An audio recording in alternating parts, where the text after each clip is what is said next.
Hi, I'm Greg from Pivot Stove and Heating. I'm here on the job site here today to tell you, well, what can go wrong when buying a wood heater? Well, not really buying a wood heater, it's getting installed. And I want to tell you this story because if you're about to buy a wood heater, you don't want this to happen to you.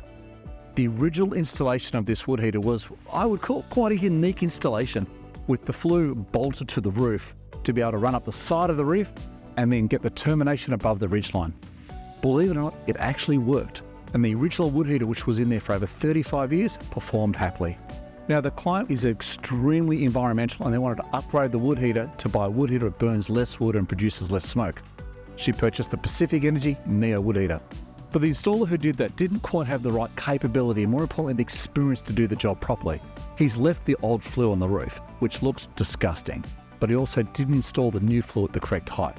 Not only did the heater smoke and not perform correctly, there was also a massive water leak coming down the flue, rusting the whole top of the outside of the heater. And after 7 years, she's come back and said, enough is enough, I need this fixed.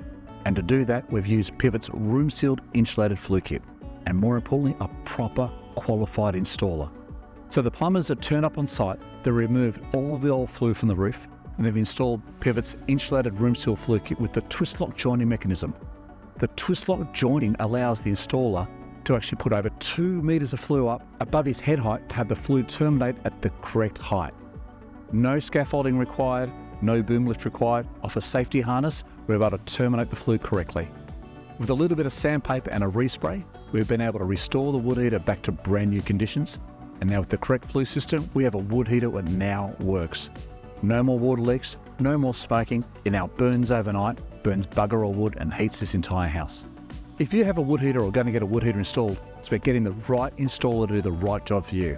To find the right company to buy your wood heater through and with the right accreditations, check out pivotstove.com.au. Click on where to find my local dealer, and all these dealers are licensed and accredited with the experience you need to ensure that your wood heater installation is done right the first time.